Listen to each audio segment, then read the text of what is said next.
નમસ્તે વિદ્યાર્થી મિત્રો, આજે વાત કરીશું ધોરણ 8 અને વિષય સંસ્કૃતના ચેપ્ટર નંબર 7 સંખ્યાનું સંપૂર્ણ મિત્રો સોલ્યુશન મેળવીશું। એ પહેલા ચેનલની અંદર પ્રથમ વખત આવ્યા છો તો ચેનલને ખાસ સબસ્ક્રાઇબ કરી લેવી।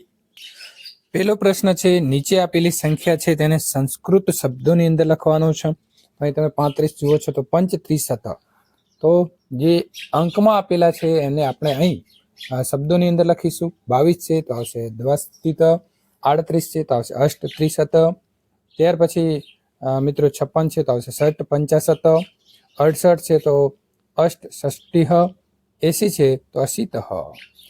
નીચે આપેલા જે શબ્દો છે તેના આધારે આપણે સંસ્કૃત સંખ્યા એટલે કે અંકની અંદર લખવાનો છે। ચતુર્વિશત તો આવશે 24, સપ્તપંચાશત તો આવશે 57, 81 તો આવશે 81, સપ્તનવતી તો આવશે 97 અને સપ્તમ એટલે આવશે 100। નીચે આપેલા શબ્દો છે તેની સંખ્યા જે છે તેને આપણે ચડતા ક્રમની અંદર ગોઠવવાની છે। વિદ્યાર્થી મિત્રો, ચડતા ક્રમની અંદર ગોઠવવા માટે આપણે સૌથી પહેલા નાની સંખ્યા છે તે લખીશું।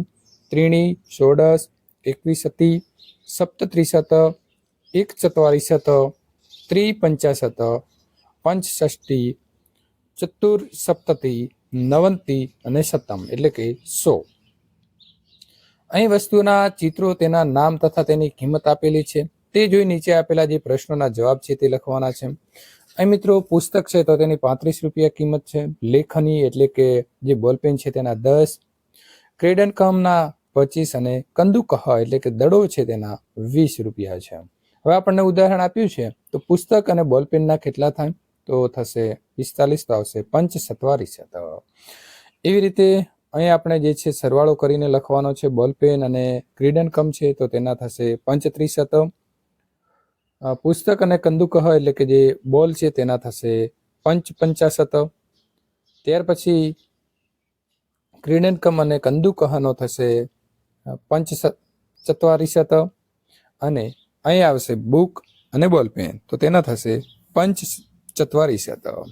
હવે આપણને 30 રૂપિયા આપ્યા છે તો 30ની અંદર જે બોલ છે એ એક આપણે અહીં દોરી દઈશું, દડા દોરવાનો છે, અને બોલપેન છે બોલપેનને અહીં દોરી દઈશું, એટલે 20 ને 10 30 જે છે તે થઈ જાય છે।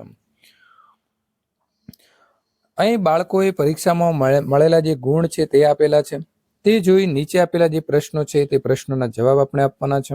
ગણેશ ગુજરાતી વિષયે કતિ ગુણાન પ્રાપ્તવાન, તો ગણેશ છે તો ગણેશની અંદર તમે જોશો તો એને જે ગુજરાતીની અંદર 87 ગુણ આવ્યા છે, તો ગણેશ ગુજરાતી વિષયે 87 ગુણાન પ્રાપ્તવાન। સંસ્કૃત વિષયે ક સર્વાધિક ગુણાન પ્રાપ્તવાન, તો આપણે સીધા સંસ્કૃત ઉપર જઈશું અને સૌથી વધારે ગુણ જે છે તે કોણે મેળવ્યા છે, અહીં 92 ગુણ છે, સૌથી વધારે કોણે મેળવ્યા છે તો આવશે ગણેશ, તો ગણેશનું નામ આપણે લખી અને વાક્ય પૂર્ણ કરીશું। શિવેશ્ય હિન્દી વિષયે કતિ ગુણ સંતિ, તો તેના જે છે તે મિત્રો આવે છે 69। હરેશ્ય વિજ્ઞાન વિષયે કતિ ગુણ સંતિ, આવશે 71।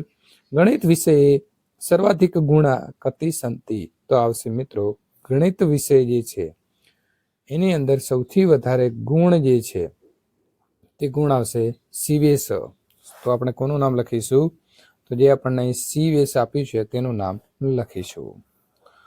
ત્યારબાદ આગળ વાત કરીશું પ્રશ્ન નંબર 6, યોગ્ય વિકલ્પ પસંદ કરી ખાલી જગ્યા પૂરો। ઉદાહરણ શિવેશ્ય તો ત્રીણી નેત્રાણી સંતિ, એટલે કે શંકર ભગવાનને 3 નેત્ર હતા। જાન્યુઆરી માસે 31 દિનાની ભવંતી। 42 રૂપકાણી પ્લસ 30 રૂપકાણી, તો કેટલા રૂપિયા જે છે થશે તો બંનેનો આપણે સરવાળો જો કરીએ તો ત્રિચત્વારીસત જવાબ આવશે। 10 વિસંતિ અને ત્રિસંતિ, તો અહીં શું આવશે ચત્વારીસંત અને 50। પેટિકાયા સપ્તફલાની સંતિ તહી ષટ પેટિકાસુ, તો આવશે દ્વિચત્વારીસત ભવિષ્યંતિ। યદિ પાંડવા પંચ તો ચેતઃ કૌરવા, તો આવશે શતમ, એટલે કે પાંડવો 5 હતા તો કૌરવો 100 હતા। અહીં આપણે જોડકા જોડવાના છે તો 1 નંબરને ગ સાથે જોડીશું એટલે કે આવશે દૃષ્ટિ, ત્યાર પછી 2 ને જોડીશું ઘ સાથે 81, 3 જે છે તેને આપણે જોડીશું ચ સાથે એટલે કે આવશે અષ્ટ સપ્તતિ, ત્યાર પછી 4 ને આપણે જોડીશું ખ, અષ્ટ પંચાશત ને 5 નંબરને જોડીશું ક સાથે નવનવતી હ. પ્રશ્ન નંબર 8, ગણતરી કરી ઉદાહરણ મુજબ લખો. તો આપણે સરવાળો કરીશું. પેલું આવશે 50, બીજામાં આવશે 18, ત્રીજામાં આવશે 65, ચોથામાં આવશે અષ્ટસપ્તતિ અને છેલ્લું 5 નંબરનું 81, તો એને આવશે 81. ત્યાર પછી આગળના ચેપ્ટરનું સોલ્યુશન મેળવવા માટે અહીં આપેલી એન્ડ સ્ક્રીન ઉપર ક્લિક કરી શકો છો.